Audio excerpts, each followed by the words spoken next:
ಕೆಟ್ಟ ಮಹಿಳೆಯರ ಕೆಲವು ಲಕ್ಷಣಗಳು. ಮಹಿಳೆಯರ ಈ ಲಕ್ಷಣಗಳಿಂದ ಮನೆಯಲ್ಲಿ ದರಿದ್ರ ಉಂಟಾಗುತ್ತದೆ. ಮಹಿಳೆಯರನ್ನು ಮನೆಯ ಮಹಾಲಕ್ಷ್ಮಿ ಎನ್ನಲಾಗುತ್ತದೆ. ಮನೆಯನ್ನು ಸ್ವರ್ಗ ಮಾಡುವ ಶಕ್ತಿ ಆಕೆಗೆ ಇದೆ. ಮಹಿಳೆಯಿಂದ ಮನೆಯಲ್ಲಿ ಸುಖ, ಶಾಂತಿ, ನೆಮ್ಮದಿ ನೆಲೆಸಿರುತ್ತದೆ. ಹಾಗೆಯೇ ಮಹಿಳೆಯು ಮಾಡುವ ಕೆಲವು ತಪ್ಪುಗಳಿಂದ ಸಹ ಮನೆಯನ್ನು ಹಾಳು ಮಾಡುತ್ತದೆ. ಹಾಗಾದರೆ ಕೆಲವು ಮಹಿಳೆಯರ ಕೆಟ್ಟ ಗುಣಲಕ್ಷಣಗಳನ್ನು ತಿಳಿಯೋಣ ಬನ್ನಿ. ನೀವು ನೆಮ್ಮದಿಯ ಜೀವನವನ್ನು ಬಯಸುವುದಾದರೆ, ನಿಮ್ಮ ಮನೆಯ ಏಳಿಗೆಯನ್ನು ಬಯಸುವುದಾದರೆ, ಶ್ರೀ ಲಕ್ಷ್ಮೀ ನಾರಾಯಣರ ಆಶೀರ್ವಾದ ನಿಮ್ಮ ಮೇಲೆ ಇರಬೇಕೆಂದು ನೀವು ಬಯಸಿದರೆ ಈ ವಿಡಿಯೋವನ್ನು ಲೈಕ್ ಮಾಡಿ ಹಾಗೂ ನಮ್ಮ ಯೂಟ್ಯೂಬ್ ಚಾನಲ್ ಅನ್ನು ಸಬ್ಸ್ಕ್ರೈಬ್ ಮಾಡಿ. ಯಾವ ಮಹಿಳೆ ಸೂರ್ಯೋದಯಕ್ಕೂ ಮೊದಲು ಎದ್ದು ಮನೆಯ ಮುಂದೆ ನೀರು ಹಾಕಿ ರಂಗೋಲಿ ಹಾಕುವುದಿಲ್ಲವೋ ಇಂತಹ ಮನೆಯಲ್ಲಿ ಲಕ್ಷ್ಮಿ ನೆಲೆಸಿರುವುದಿಲ್ಲ. ಇದರಿಂದ ಮನೆಯಲ್ಲಿ ದರಿದ್ರ ಉಂಟಾಗುತ್ತದೆ. ಹೆಣ್ಣಾಗಲಿ ಅಥವಾ ಗಂಡಾಗಲಿ ಬೆಳಗ್ಗೆ ಬೇಗ ಎದ್ದೇಳುವ ಅಭ್ಯಾಸ ಮಾಡಿಕೊಳ್ಳಬೇಕು.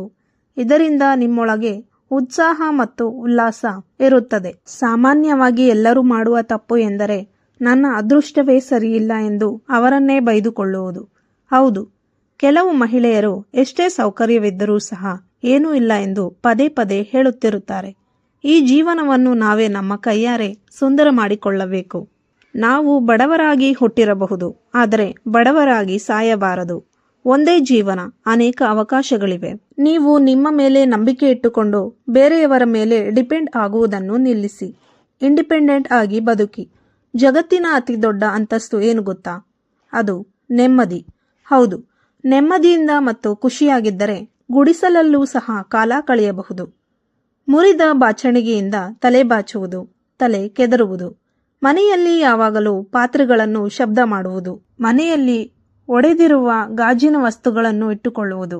ಬಾತ್ರೂಮ್ ಬಾಗಿಲನ್ನು ಯಾವಾಗಲೂ ತೆರೆದಿಡುವುದು. ಕತ್ತಲೆಯಲ್ಲಿ ಊಟ ಮಾಡುವುದು.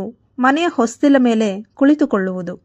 ಮನೆಯ ಅಂಗಳದಲ್ಲಿ ನೀರು ಹಾಕದೆ, ರಂಗೋಲಿ ಹಾಕದೆ, ಹೊರಗಿರುವ ಕಸ ಗುಡಿಸದೇ ಇರುವುದು. ಮನೆಯಲ್ಲಿ ಯಾವಾಗಲೂ ಹಲ್ಲುಗಳಿಂದ ಉಗುರು ಕಚ್ಚುವುದು.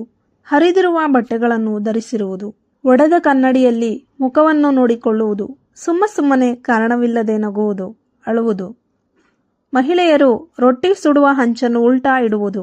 ಮನೆಯಲ್ಲಿ ದೇವರ ಮುಂದೆ ದೀಪ ಹಚ್ಚದೆ ಹಾಗೇ ಇರುವುದು. ಹೊತ್ತು ಮುಳುಗಿದ ಮೇಲೆ ಮನೆಯನ್ನು ಕತ್ತಲೆ ಬಿಡುವುದು. ಮನೆಯನ್ನು ಸ್ವಚ್ಛವಾಗಿ ಇಟ್ಟುಕೊಳ್ಳದಿರುವುದು. ಹಬ್ಬ ಹರಿದಿನವನ್ನು ಆಚರಿಸದಿರುವುದು. ಮನೆಯಲ್ಲಿ ಯಾವಾಗಲೂ ಕೆಟ್ಟ ಪದಗಳನ್ನು ಬಳಸುವುದು. ಮನೆಯ ಮುಂದೆ ಚಪ್ಪಲಿಗಳನ್ನು ಉಲ್ಟಾ ಹಾಕಿ ಬಿಡುವುದು. ಬೋರಲು ಬಿದ್ದಿರುವುದನ್ನು ಸರಿ ಮಾಡದೇ ಇರುವುದು. ಕಾಲು ಮೇಲೆ ಕಾಲು ಹಾಕಿ ಕುಳಿತುಕೊಳ್ಳುವುದು. ಕಾಲು ಅಲುಗಾಡಿಸುವುದು. ಮಂಗಳವಾರ ಮತ್ತು ಶುಕ್ರವಾರ ಮನೆಯಲ್ಲಿ ಹೆಣ್ಣು ಮಕ್ಕಳು ಕಣ್ಣೀರು ಹಾಕುವುದು. ಮೊಸರು, ಹುಣಸೆ ಹಣ್ಣು, ಉಪ್ಪನ್ನು ಮುಸ್ಸಂಜೆ ವೇಳೆ ಬೇರೆಯವರಿಗೆ ಕೊಡುವುದು. ಮನೆಯಲ್ಲಿ ಯಾವಾಗಲೂ ಸದಾ ಜಗಳವಾಡುತ್ತಿರುವುದು. ಮನೆಗೆ ಬಂದ ಅತಿಥಿಗಳನ್ನು ಸತ್ಕಾರ ಮಾಡದೆ ಬೇಸರ ಮಾಡಿಕೊಳ್ಳುವುದು. ಅವರಿಗೆ ಅವಮಾನಿಸುವುದು. ಗಳಿಸುವುದಕ್ಕಿಂತ ಹೆಚ್ಚು ಖರ್ಚು ಮಾಡಿದರೆ ಮನೆಯಲ್ಲಿ ದರಿದ್ರ ಹೆಚ್ಚಾಗುತ್ತದೆ. ಮನೆಯಲ್ಲಿ ಹಿರಿಯರನ್ನು ಗೌರವಿಸದಿರುವುದು. ಏಕವಚನದಲ್ಲಿ ಮಾತನಾಡುವುದು.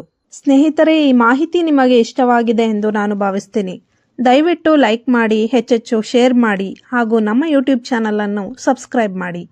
ಕೊನೆವರೆಗೂ ಕೇಳಿದ್ದಕ್ಕಾಗಿ ಧನ್ಯವಾದಗಳು.